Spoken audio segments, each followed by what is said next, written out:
Bismillahirrahmanirrahim. Assalamualaikum warahmatullahi wabarakatuh.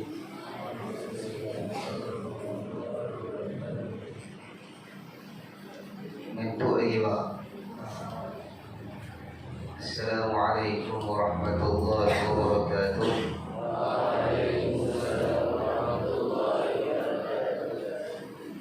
Bismillahirrahmanirrahim.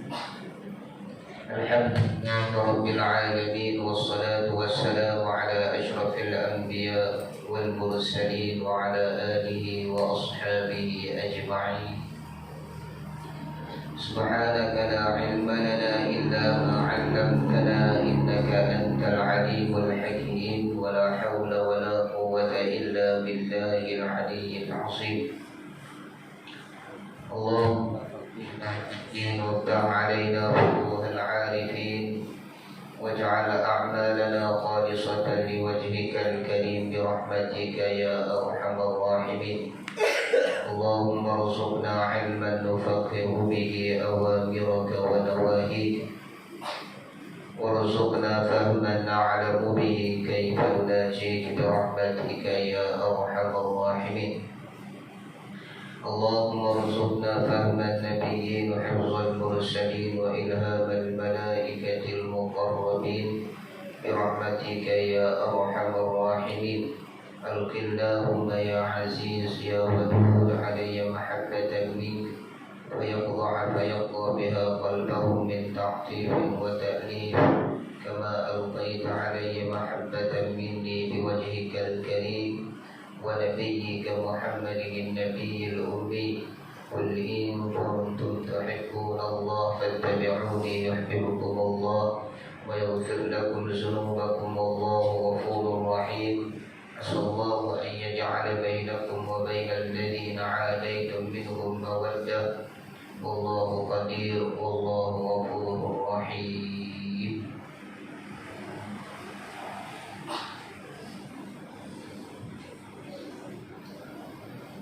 Adik-adik yang dirahmati oleh Allah Subhanahu wa taala, pada pagi yang barakah ini,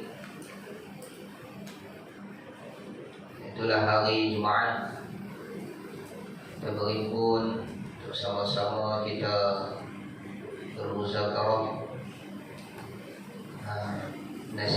menasihati insya-Allah pada pagi ini.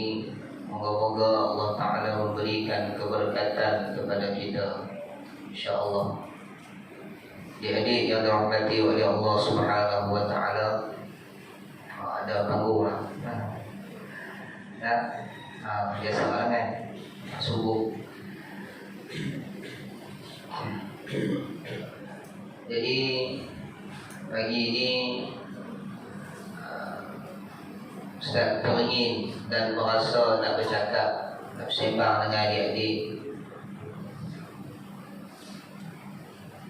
tentang kewajipan kita sebagai hamba Allah Subhanahu wa taala.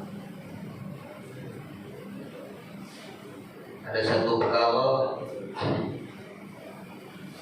yang pada hari ini orang sekarang ini dah tak mau nak jaga.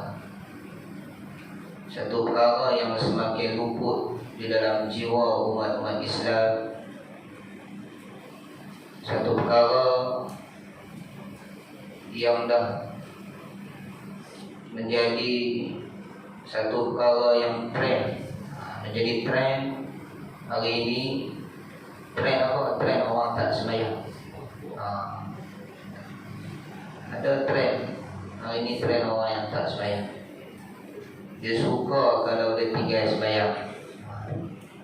Jadi di antara kewajipan kita kepada Allah Subhanahu wa taala yang paling utama sekali sembahyang. Sembahyang paling utama sekali. Sebab tu kita duk mengaji hari-hari tak sembahyang. Kita pergi di masjid, ustaz duk mengajak pak sembahyang. Mai di surau, ustaz duk mengajak pak sembahyang. Kita mai di sekolah, cikgu rajak pak sembahyang. Kita balik di rumah, mak ayah kita pun tegak, kita tetap sembahyang. Karena sembahyang ni merupakan perkara yang paling berat sekali, bahkan menjadi ibadah yang paling utama sekali, menjadi ibadah yang paling utama sekali kepada kita sebagai hamba Allah Subhanahu wa ta'ala. Allahumma salli ala sayyidina Muhammad. Nabi sallallahu alaihi wasallam bersabda, awal-awal perkara yang akan dihisabkan oleh Allah Subhanahu wa ta'ala, perkara yang mula-mula Allah Ta'ala nak hitung sekali ini adalah sembahyang. Barang siapa yang lulus sembahyang dia, sempurna elok sembahyang dia, nescaya Allah Ta'ala terima semua amalan-amalannya yang lain. Sebaliknya, sekiranya seseorang itu Allah Ta'ala tak terima sembahyang dia, ini benda yang Allah Ta'ala mula-mula hisab, Allah Ta'ala mula-mula hitung ke akhirat nanti. Kalau Allah Ta'ala tak terima sembahyang seseorang hamba tersebut, nescaya amalan yang lain pun Allah Ta'ala tak terima. Dia buat baik dekat orang, Allah Ta'ala tak kira. Dia sedekah, Allah Ta'ala tak kira. Dia baik Quran, Allah Ta'ala tak kira. Dia berpuasa, Allah Ta'ala tak kira. Dia menunaikan zakat, Allah Ta'ala tak kira. Sebab apa? Kerana sembahyangnya tak lulus, ibadat-ibadat yang lain habis tak lulus. Nampak tak? Nak? Supaya kita nak main ngaji di sekolah, kita nak main ngaji di sekolah, etika yang pertama sekali adalah pakaian. Kalau seorang itu main sekolah bukan dengan pakaian sekolah, gak tak bagi masuk awal lagi. Tak? Ada pengawal ada tunggu kan? Dia bagi masuk tak? Boleh masuk tak? Tak kaya sekolah masuk tak? Tak boleh masuk. Padahal dia seorang pelajar yang baik, dia seorang pelajar yang cerdik, dia seorang pelajar yang rajin, dia seorang pelajar yang beradab. Tiba-tiba dia main sekolah dalam keadaan tak pakai baju sekolah, ataupun main dalam keadaan tak pakai baju. Baju sekolah tu boleh jadi dia sembahyang tadi, bayang juga, tapi ada benda yang dia buat tak kena. Tak main sekolah langsung, bukan? Main sekolah tak pakai baju langsung, tak sembahyang langsung. Agak-agak boleh masuk sekolah tak?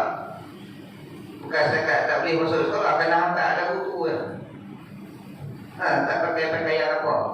Nah, jadi begitu juga lah kita apabila Allah Ta'ala hadapkan kita di padang mahsyar nanti, apabila kita meninggalkan sembahyang, apabila kita tak melakukan sembahyang, buat sembahyang tapi tak menyempurnakan ibadah sembahyang, bila mana Allah Ta'ala tak terima sembahyang kita, sembahyang amal ibadah yang lain juga Allah Ta'ala tak terima.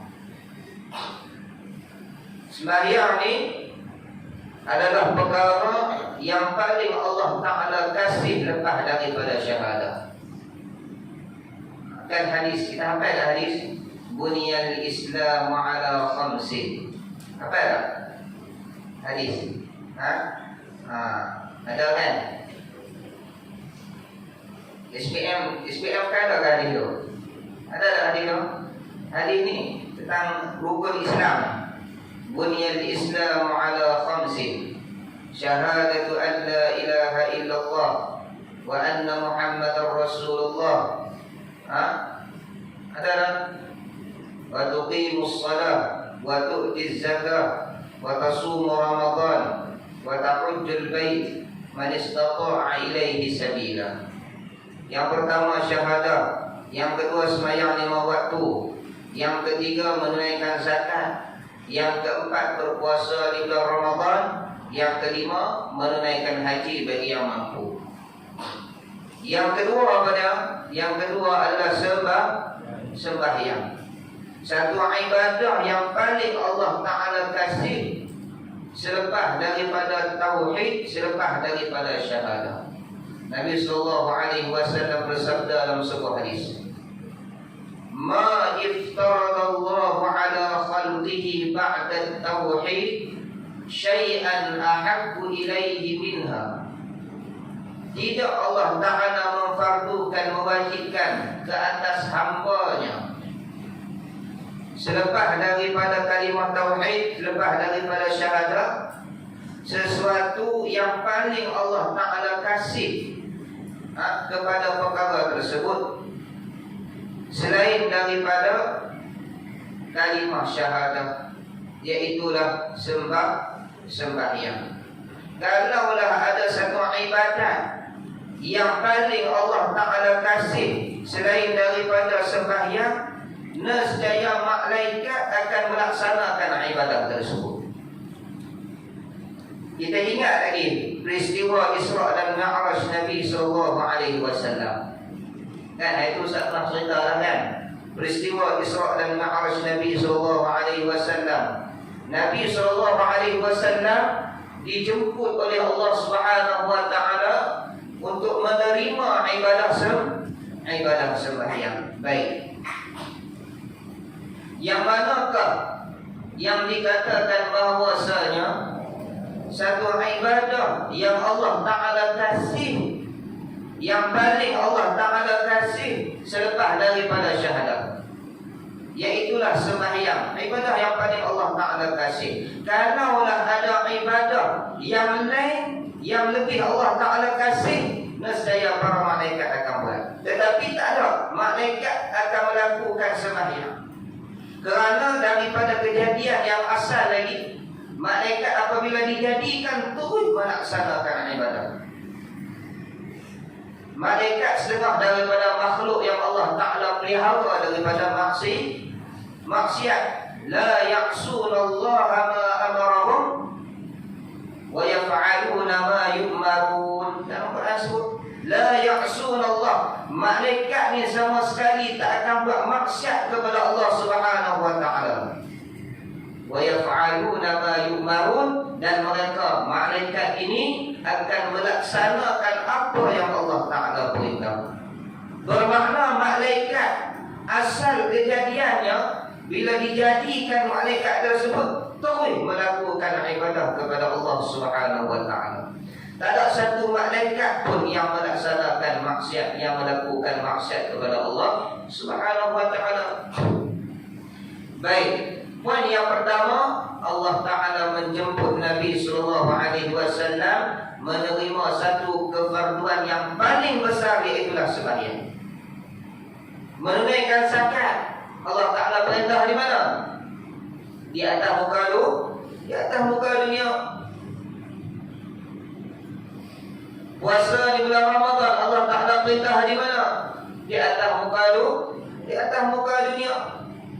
Selepas daripada Nabi SAW berhijrah daripada Mekah ke Madinah, difardukan puasa, kemudian difardukan zakat, kemudian difardukan menunaikan haji. Adapun sembahyang sebelum berhijrahnya Nabi SAW daripada kota Mekah ke kota Madinah. Sebelum Nabi SAW berhijrah daripada Mekah ke Madinah, Nabi SAW diperlakukan dengan peristiwa Isra dan Mi'raj. Nabi SAW menerima sembahyang. Baik. Yang kedua, yang dikatakan malaikat ini melakukan ibadah yang paling Allah Ta'ala suka. Bila Nabi SAW naik pada langit yang pertama, Allahumma salli ala Sayyidina Muhammad, naik pada langit yang pertama, Nabi SAW melihat semua para malaikat berdiri betul. Diam. Banyak kita diamlah sembahyang. Langit pertama semua para malaikat diam mereka. Kemudian Nabi SAW naik pada langit yang kedua. Ini diriwayatkan dalam hadis. Dia cerita dalam hadis Nabi SAW. Bila Nabi SAW naik pada langit yang kedua, Nabi SAW melihat para malaikat semuanya rukuk belaka. Mereka ini sentiasa melakukan ibadah. Malaikat yang diri tak pernah duduk. Daripada asal kejadian hingga kiamat nanti tak akan duduk. Itulah ibadah mereka. Bila Nabi naik pada langit yang kedua, semua malaikat rukuk belakang. Tak angkat kepala, rukuk sentiasa. Bila Nabi SAW naik pada langit yang ketiga, semua para malaikat sujud belakang. Dan setiap langit yang Nabi naik, Nabi beri salam kepada para malaikat. Langit yang pertama duduk diam belakang, itu Nabi beri salam kepada malaikat. Malaikat pun jawab. Langit yang kedua pakat rokok belakang, Nabi beri salam kepada para malaikat. Semua para malaikat jawab. Pada langit yang ketiga, bila Nabi naik, malaikat semua pakat sujud belakang. Bila Nabi beri salam kepada para malaikat, lalu malaikat yang tengah sujud tadi mengangkat kepala mereka, duduk di antara dua sujud, menjawab salam Nabi SAW, kemudian sujud semula. Itulah kelakuan kita untuk sembahyang. Nampak tak? Qiyam, kemudian rokok, kemudian sujud, kemudian duduk di antara dua sujud. Mai mana duduk di antara dua sujud tu? Kelakuan duduk di antara dua sujud tu mai mana? Kerana Nabi SAW memberi salam kepada para malaikat pada langit yang ketiga. Jadi mereka nak jawab salam Nabi SAW, bangun daripada sujud menjawab salam Nabi SAW, kemudian turun sujud semula. Begitulah kelakuan mereka hingga pada hari kiamat. Naik pada langit yang keempat, semua para malaikat bertasyahud. Nabi naik pada langit keempat, semua para malaikat bertasyahud, bertahiyat. Nabi naik pada langit yang kelima, semua para malaikat bertasbih kepada Allah Subhanahu wa taala. Subhanallah, subhanallah. Para malaikat bertasbih. Naik pada langit yang keenam, semua para malaikat bertakbir dan bertahlil kepada Allah Subhanahu wa taala. Lagu mana takbir? Allahu Akbar, Allahu Akbar. Menyebut lafaz Allahu Akbar, Allahu Akbar. Lagu mana tahlil? Menyebut perkataan La ilaha illallah, La ilaha illallah. Bila Nabi naik pada langit yang ketujuh, semua para malaikat yang masuk pada langit yang ketujuh itu ada Baitul Ma'mur. Baitul Ma'mur ni dia betul dengan Kaabah. 70,000 malaikat yang masuk sekali masuk. Di Baitul Ma'mur tu satu kelompok malaikat 70,000 para malaikat. Sekali masuk 70,000. Yang masuk sekali masuk 70,000 tu takkan terbit lah sampai bila-bila. Cuba bayang daripada zaman Nabi Adam dulu lagi. Tarik daripada Nabi Adam dulu sudah. Ramai lah. Tarik daripada Nabi Adam, tarik pada kita lahir sudah. Nah, berapa lama, berapa banyak lah para malaikat yang masuk ke Baitul Ma'mur. 70,000 yang masuk Baitul Ma'mur, yang tawaf, kemudian tak terbit dah. Masya Allah, tabarakallah. Makhluk Allah Ta'ala ni, kalau tilik, kita lah yang paling sedikit sekali. Nah, kita paling sedikit sekali. Tilik dengan tanah kita kalah lah. Tilik dengan daun kita kalah lah. Jadi tilik dengan semut pun kita kalah lah. Nampak? Tidak kalah. Satu rumah ada orang. Kalau lah biji dia tu boleh beranak 20 orang, paling kuat 22 orang. Ustaz ada kawan seorang, mak dia adik-beradik dia ada 14 orang. 14 orang kira ramai. Ayah dia bini 2. Bini pertama 14 orang, bini kedua 13 orang. Semua berapa orang? 27 orang. Boleh buat tak? Allahumma salli ala Sayyidina Muhammad. Ramai, adik-adik dia memang ramai.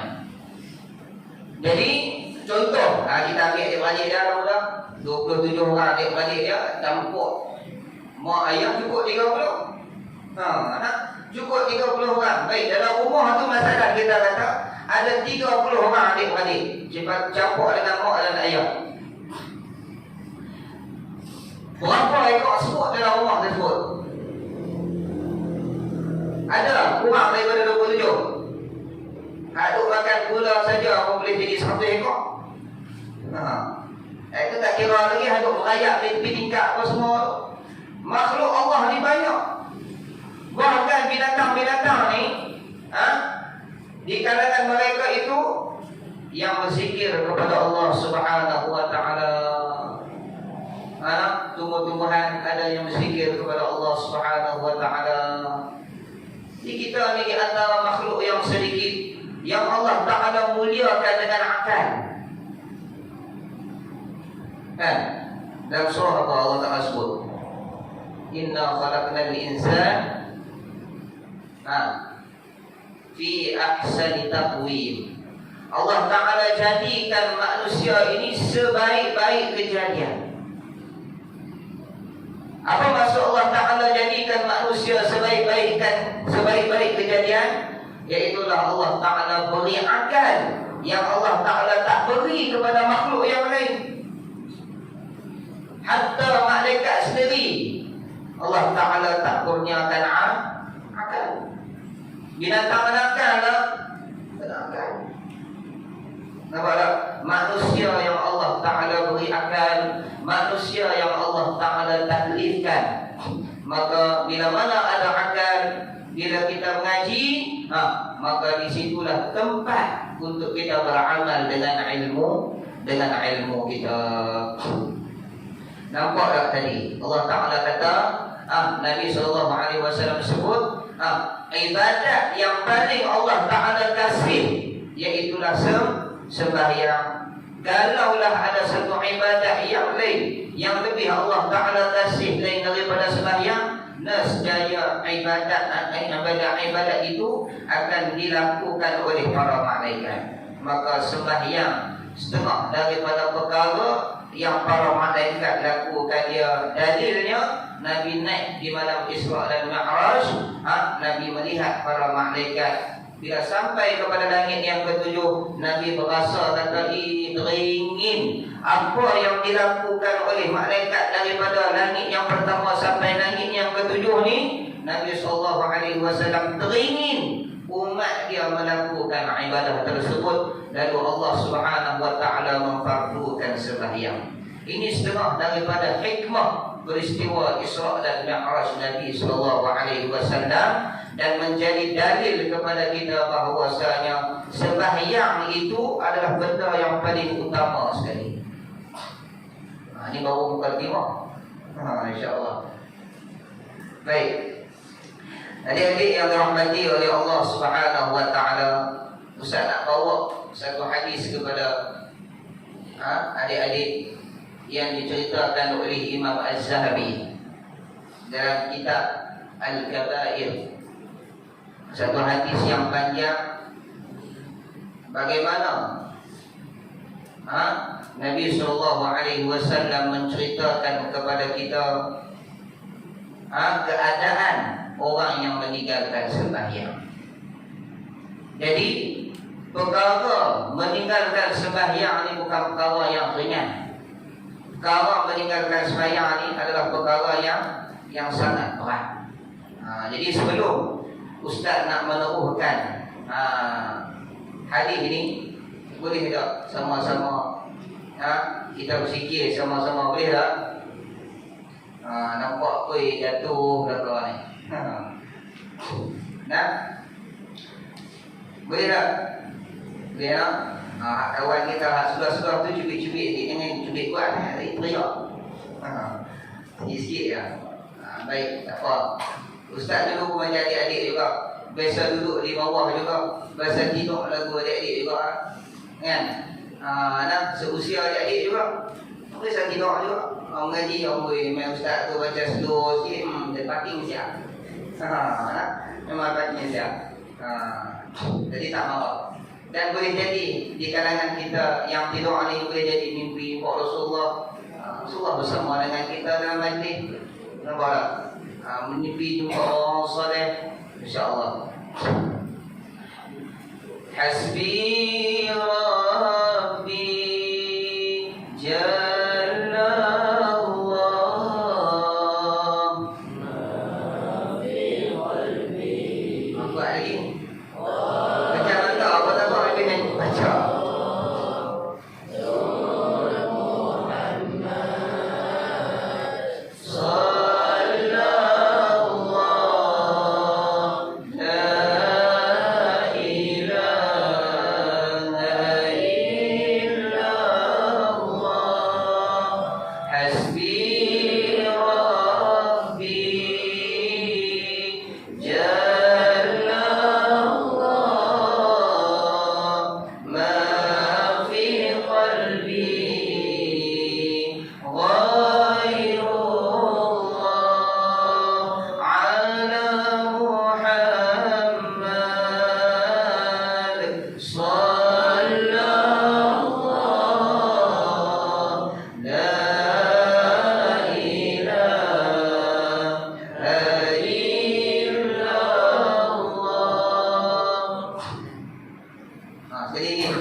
Baik. Segar ke tak? Tak segar juga. Dia kena bodoh sekali pula. Tak segar pula. Baik, insya-Allah. Adik-adik yang dirahmati oleh Allah Subhanahu wa taala, Ustaz nak bawa satu hadis yang diceritakan oleh Nabi sallallahu alaihi wasallam berkenaan orang yang memeliharakan sembahyang dan orang yang meninggalkan sembahyang, ataupun orang yang meremehkan sembahyang, orang yang meringan-ringankan sembahyang, orang yang mentakhirkan sembahyang dia, melewat-lewatkan sembahyang dia. Nabi SAW sebut dalam sebuah hadis, anna man hafaza ala salawati al-maktubah akramahu Allah Ta'ala bi khamsi karamatin. Barang siapa yang memelihara sembahyang yang wajib, iaitulah sembahyang 5 waktu. Mana sembahyang yang wajib? Mana? Subuh, kemudian Zuhur, Asar, Maghrib, Isya. Ini sembahyang maktubah yang 5 waktu. Siapa-siapa yang memelihara sembahyang, akramahullahu bi khamsi karamatin. Allah Ta'ala akan muliakan hamba tersebut dengan 5 karamat, 5 kemuliaan. Mana yang pertama? Yang pertama, Allah Ta'ala akan angkat kesempitan hidup. Yarfa'u anhu dayqul 'arsy, dayqul 'aisy. Allah Ta'ala akan angkat anhu daripadanya dayqul 'arsy, akan kesempitan kehidupannya. Kalau dia tu berada dalam kesempitan kehidupan, hidup dia rasa sempit. Bila mana dia menjaga sembahyang, Allah Ta'ala akan angkat kesempitan hidupnya. Tengok dalam surah Al-Talaq, Allah Ta'ala sebut, kita bacakan ayat 1000 dinar. Wa man yattaqillah yaj'al lahu makhraja wa yarzuqhu min haitsu la yahtasib. Wa man yattaqillah, barang siapa yang bertakwa kepada Allah Subhanahu wa taala. Yang pertama pada orang yang bertakwa kepada Allah Subhanahu wa taala ni orang lagu mana? Iaitulah orang yang melaksanakan perintah Allah dan orang yang meninggalkan larangan Allah. Yang pertama Allah Taala akan beri kepada orang yang pertama apa dia? Apa dia? Yaj'al lahu makhraja. Allah Taala akan berikan kepada dia pintu keluar. Pintu keluar daripada apa? Pintu keluar daripada kesempitan hidup.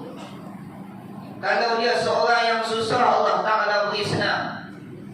Kalau dia seorang yang kurang cerdik, Allah Ta'ala beri cerdik. Kalau dia masih belum berjaya, Allah Ta'ala akan beri kejayaan kepada dia. Kalau dia bukan di kalangan orang yang faham dalam mata pelajaran, Allah Ta'ala akan beri kefahaman pelajaran kepada dia. Kalau dia bukan seorang anak murid yang beradab, Allah Ta'ala akan beri jalan kepada dia untuk dia beradab. Kalau dia bukan seorang yang berbakti dengan ibu bapa, Allah Ta'ala akan buka jalan supaya dia dapat berbakti dengan ibu bapa. Itu orang panggil makhraja. Kesempitan kehidupan yang dia alami di atas muka dunia ni, Allah Ta'ala buka. Begitu juga Allah Ta'ala sebut dalam hadis ni ada 5 keramat, 5 kemuliaan bagi orang yang menjaga sembahyang. Yang pertama, siapa nak tulis? Allah Ta'ala akan pelerai, Allah Ta'ala akan angkat daripadanya itu sempit kehidupan, kesempitan hidup daripadanya.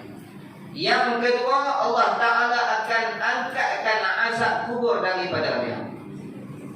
Bila kita mati, masuk dalam kubur, orang yang meninggalkan sembahyang ni, siapa yang mula-mula jemput dia? Orang yang meninggalkan sembahyang, siapa yang mula-mula jemput dia dalam kubur nanti? Siapa dia? Tak lagi. Siapa yang mula-mula jemput dia? Ingat tak nama ulang? Suja'ul Aqra. Suja'u al-Aqra. Ini sekali kita baca ke depan nanti. Lagu mana?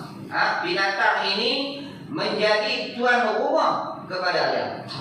Seolah-olah dia sebagai tetamu masuk dalam rumah, tengok tuan rumah kepada dia. Suja'ul Aqra. Nak bukan Aqra tak? Aqra dengan ain di belakang. Aqra. Tu. Baik. Yang pertama, Allah Ta'ala akan angkat kesempitan hidup. Yang kedua, Allah Ta'ala akan angkat dia azab kubur. Bermakna bila dia masuk dalam kubur, azab kubur tak akan kena kepada dia.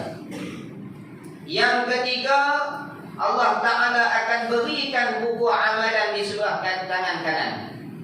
Yang keempat, Allah Ta'ala akan memberikan kepada dia dia boleh berjalan di atas titian sirat seperti burak yang memanah. Seperti kilat yang memanah. Kal barqi al-khatifi, seperti kilat yang memanah. Bermakna laju dia akan berjalan di tiang sirat. Yang kelima, Allah Ta'ala akan masuk wa yadkhulul jannata bighairi hisab. Allah Ta'ala akan mempermasukkan dia ke dalam syurga tanpa hisab. Ini ada 5 kemuliaan yang Allah Ta'ala akan berikan kepada orang yang memelihara sembahyang. Yang pertama apa dia?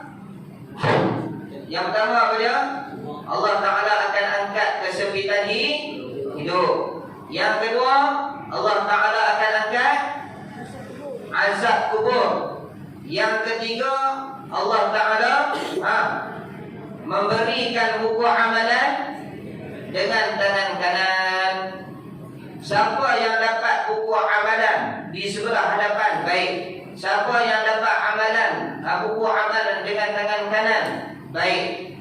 Siapa yang dapat buku amalan dengan tangan kiri dan daripada sebelah belakang, maka buku amalan dia tidak baik. Jadi Allah Ta'ala beri kemuliaan kepada orang yang jaga sembahyang ni. Orang yang jaga sembahyang ni lagu mana? Nampak tak? Allah Ta'ala sebut dalam Quran, wa'mur ahlaka bis-salah wastabir 'alaiha. Suruh ahli keluarga kamu dengan sembahyang. Nak nikah tak? Siapa tak mau nikah angkat tangan? Jadi siapa tak mau nikah jangan angkat tangan. Angkat di tengok belakang. Baik. Jadi siapa-siapa yang nak nikah kena ngaji. Kena ngaji bab sembahyang. Allah Ta'ala sebut wa'mur ahlaka, suruhlah ahli keluarga kamu. Nak ada keluarga kena berkahwin. Wa'mur ahlaka bis-salati wastabir 'alaiha. Dan bersabar di atas melakukan sembahyang. Apa maksud bersabar di atas melakukan sembahyang? Bermakna kita jaga adab sembahyang, segala tertib sembahyang, segala rukun sembahyang, segala perkara-perkara sunat dalam sembahyang. Masuk orang yang jaga sembahyang, dia akan dapat 5 keramat ni. Kemudian dia akan lalu di atas yang sirat seperti kilat lajunya. Kalau lah di yang sirat tu tunggu orang duk jalan tu, lama masanya 1000 tahun akhirat. Bukan 1000 tahun dunia, 1000 tahun akhirat. 1000 tahun dunia ni cepat. Sebab dengan matahari 1000 tahun akhirat tak ada matahari dah. Mampu 1000 tahun akhirat. Kemudian Allah Ta'ala akan muliakan dia, memasukkan dia ke dalam syurga tanpa hisab. Baik. Wa man tahawana biha 'aqabahu Allah bi 15 'uqubatan. Barang siapa yang bermudah-mudah dengan sembahyang, mempermainkan sembahyang, tahawun. Dalam arti kata yang lain, meninggalkan sembahyang, Allah Ta'ala akan beri azab dengan 15 azab. Yang tadi 5 kemuliaan kepada orang yang menjaga sembahyang. Orang yang meninggalkan sembahyang ataupun orang yang meremeh-remehkan sembahyang ini, orang yang melewat-lewatkan sembahyang ini, Allah Ta'ala akan berikan kepada dia azab ataupun uqubah dengan 15 uqubah. 5 uqubah, 5 siksaan dia akan dapat di atas muka dunia. 3 siksaan pada ketika nak mati. 3 lagi pada ketika di alam kubur. 3 lagi pada ketika dia keluar daripada kubur. Semua apa? 5 di atas muka dunia. 5. Kemudian 3 ketika dia nak mati. Berapa lah? 8. Kemudian 3 lagi ketika mana dia berada dalam kubur. Berapa lah? 11. Kemudian 3 lagi ketika dia keluar daripada kubur. Berapa lah? 14. Tak cukup 1. Main mana? Kita tengok dalam ni. Ada dah sebut silap ni. Baik. Fa'ammal lati fi dunya, adapun akibat siksaan yang dia akan terima di atas muka dunia dengan sebab dia meninggalkan sembahyang ni, yang pertama yang Allah Ta'ala akan cabut keberkatan umur daripada dia. Bila Allah Ta'ala cabut keberkatan umur daripada dia, ada dah umur sekarang ni umur 40 tapi tak ada sembahyang, ada tak? Ada. Umur 30 tak ada sembahyang, ada tak? Ada. Umur 60 tak ada sembahyang, ada tak? Ada. Tak ada mengaji bab sembahyang. Jadi kira beruntung ni. Ustaz Umar boleh mengajar juga bab sembahyang. Ada orang yang tak sempat mengaji bab sembahyang. Itu tanda Allah Ta'ala cabut keberkatan umur daripada dia. Maksud Allah Ta'ala cabut keberkatan umur daripada Tetapi Allah Ta'ala cabut keberkatan umur dengan dia melakukan ibadah yang sedikit. Umur panjang, umur berapa? Pakcik umur berapa dah ni? Umur pakcik 130 ada orang tu.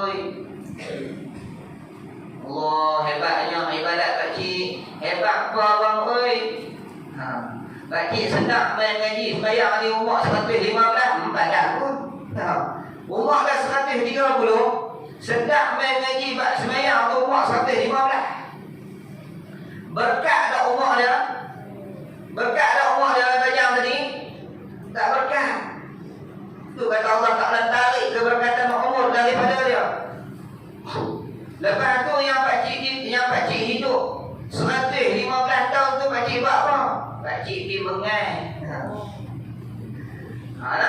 Pakcik pergi mengai, kerja mengai. Main mengai, main burung. Orang dulu orang kan. Kalau zaman lah ni, kalau anak cucu kita tanya nanti, ayah mak berapa dah? Ayah mak 93 dah adik oi.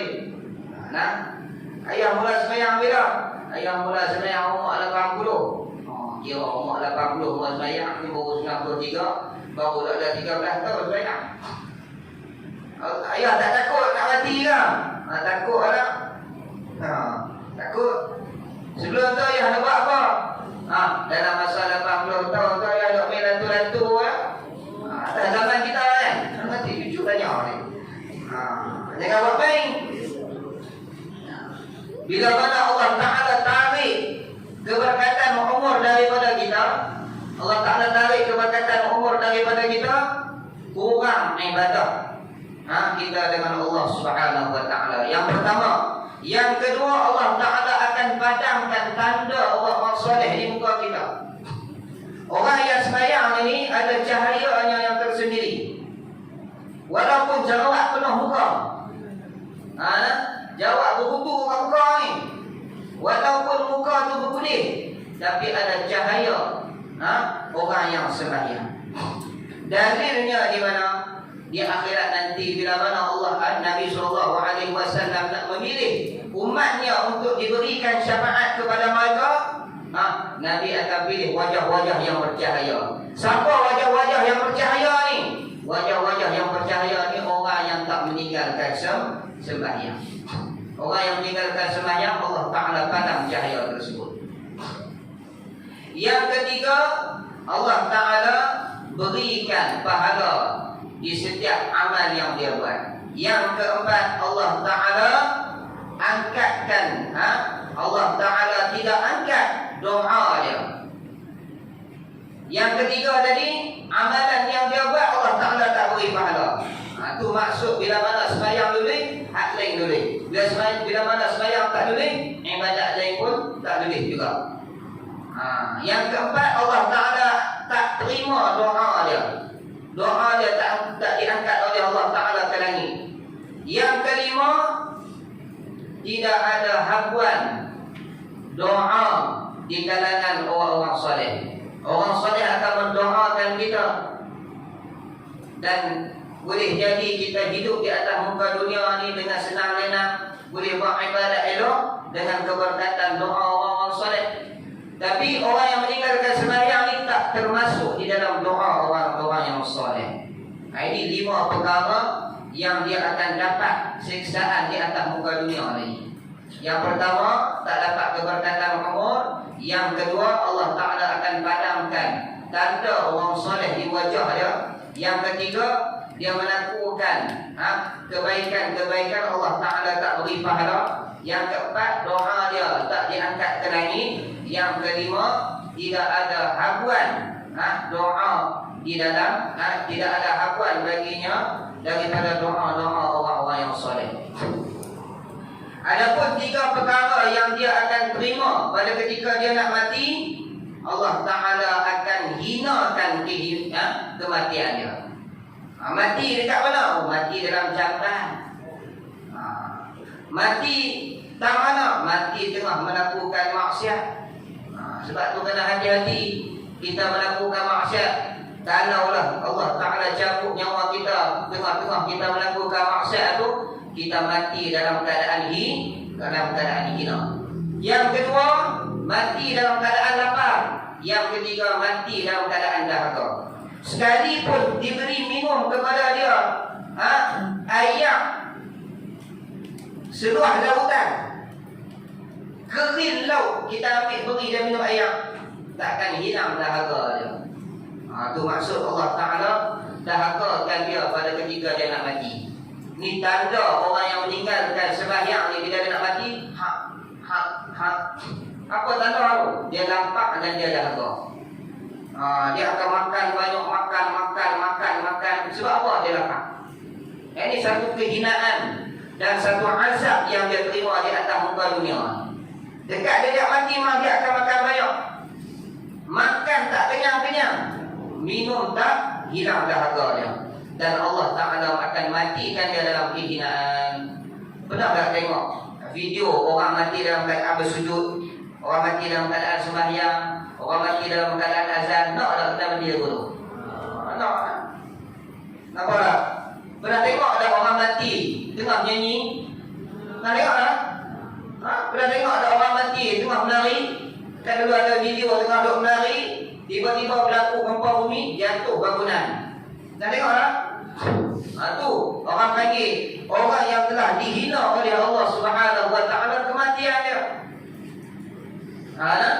Kita kalau boleh nak mati elok belaka, nak mati tengah berzikir, nak mati tengah selawat kepada Nabi, nak mati tengah sembahyang.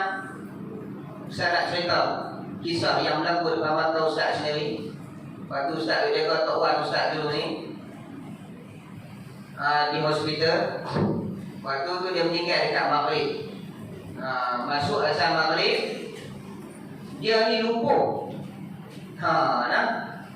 Setiap masa kali masuk waktu, kita ni nak kena reti, kena mengaji. Kita jaga orang sakit, bukan tolong pipuh makanan dekat hidung dia tak. Kalau orang sakit pun susu kat hidung kan, suap makanan dekat mulut, bukan yang tu saja. Ada benda lain yang wajib kita kena jaga, iaitulah sembahyang dia. Boleh jadi dia tak ingat tak, kita tolong peringat dekat dia. Dia duduk dalam hospital pada datang, malam ke siang ke, dia nampak lampu sentiasa. Jadi kita lah kena peringat dekat dia. Ayah ni subuh bukan, subuh dah buat, kita telah ambil wuduk dekat dia. Kemudian kita telah ajak dia sembahyang bukan, sembahyang subuh. Baca lagu ni, tak takbir, baca Fatihah, rokok, sujud. Dan waktu tu waktu Maghrib, waktu saya jaga tu, waktu Maghrib, saya pun ajak tapi waktu tu